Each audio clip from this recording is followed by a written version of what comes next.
Hello and welcome to another episode of Culinarian Quest. Yay!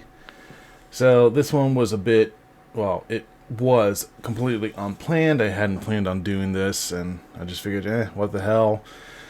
Easy enough to replicate and stuff like that, but I also wanted to apologize for not putting out as many videos as I intended to.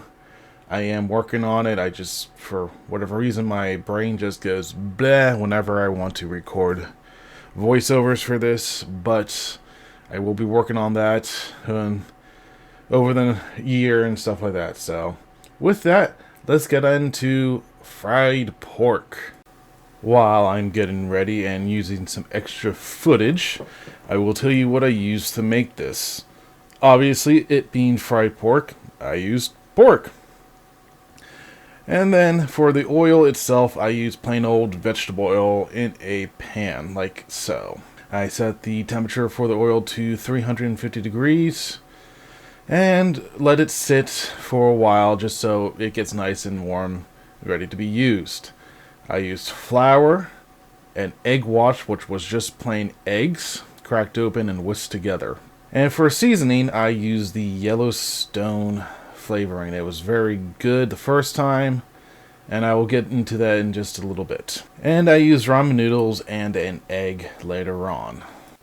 So right after warming up the oil, I pour the flour into a bin or a glass Pyrex pie or cake server here, just so I can get it all nice and smooth. I used a little too much. That ended up being tossed, but that is okay in some instances. And in this step, this is where you would add your flavoring for your dip. Like I said, I use the Yellowstone flavoring. Here you can see me pouring it in, and once it's all in, you can mix it all together. Now you can use a tiny whisk or your hands like I did here, which is fine since we are going to be frying it and any germs will be cooked off.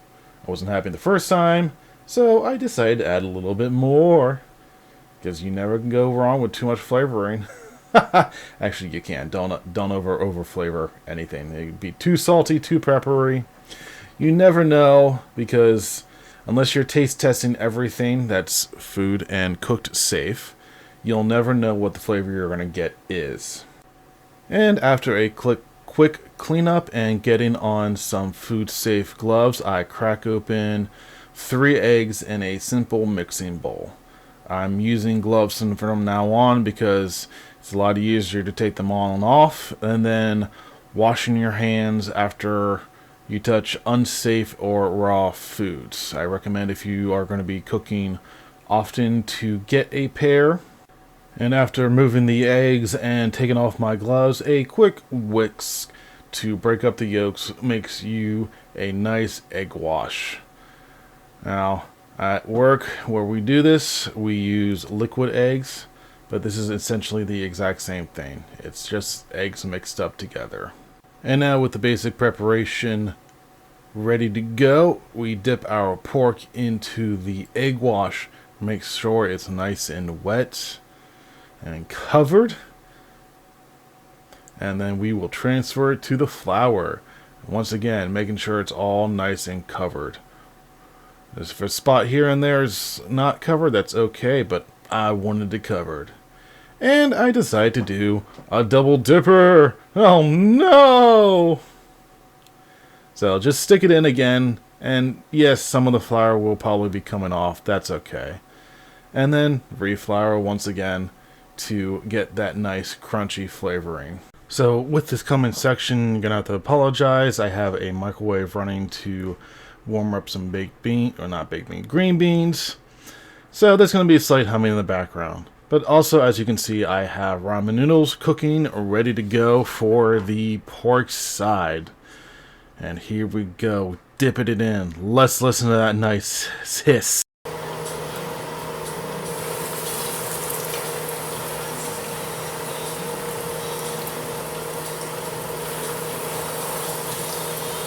Ah, that beautiful sound of fried food being fried. Never gets old. It's just like when you stick meat on a nice hot grill or a nice hot cast iron pan. Never gets tired. So, I think I put this on just a little bit too long. I'm going to be cutting this short, obviously, but I put it in for about 4 or 5 minutes, I think. Probably a little bit longer, judging by the timestamp I'm looking at here, but I'd recommend not doing that.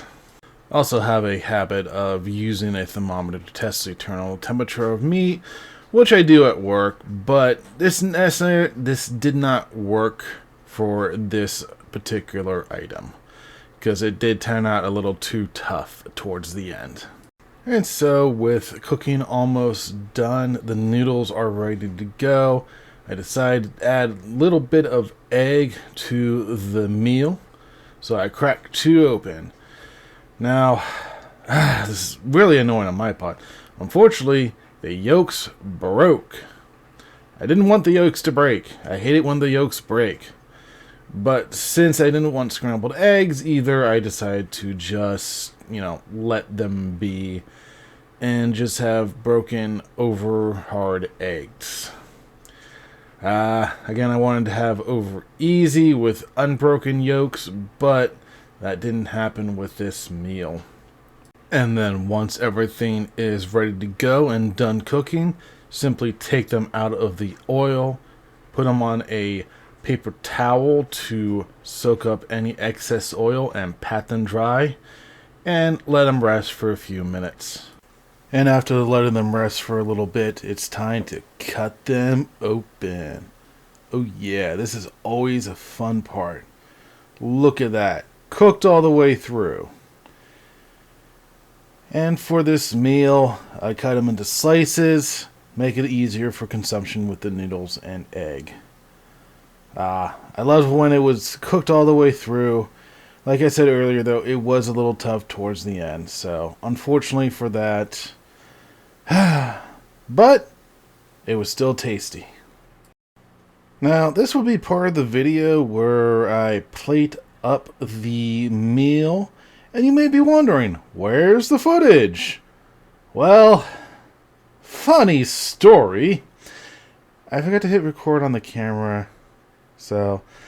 But I do have the last little bit. So, I put the noodles in a bowl. I put down some frozen chives, the pork on one side, and the egg on the other.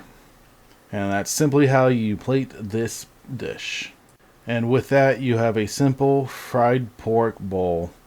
Nothing too complicated or something you have to go out of your way to make sure you get it done. I would just say cook your pork through all the way. Probably just a few minutes. A lot less time than I did personally, but when you cut that open, you want to make sure you have a nice white center. A little bit of pink is perfectly fine, but you don't want pink all the way through. Like I said before, it was a little tough. Some of the flavoring got burnt because I had it in too long. But overall, it was a very good dish. I do recommend this if you're hungry and you need a quick meal to put together. It doesn't take super long. With this camera, with the footage, I use my brand new R100 Canon camera. It works very well, as you have seen.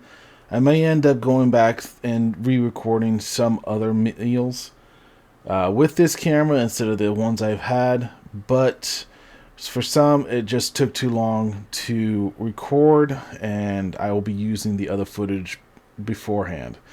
I might just record them anyway, but who knows. But in the future, I will be using the R100 as it is a lot better. I also have the Sony handheld I believe I used for the peppermint bark video that works extremely well as well. So I'll be going back and forth using possibly different angles with the two cameras. With that, thank you guys for listening and watching. I hope you enjoyed the video. Give this meal a good try one day. And I'll talk to you later. See ya.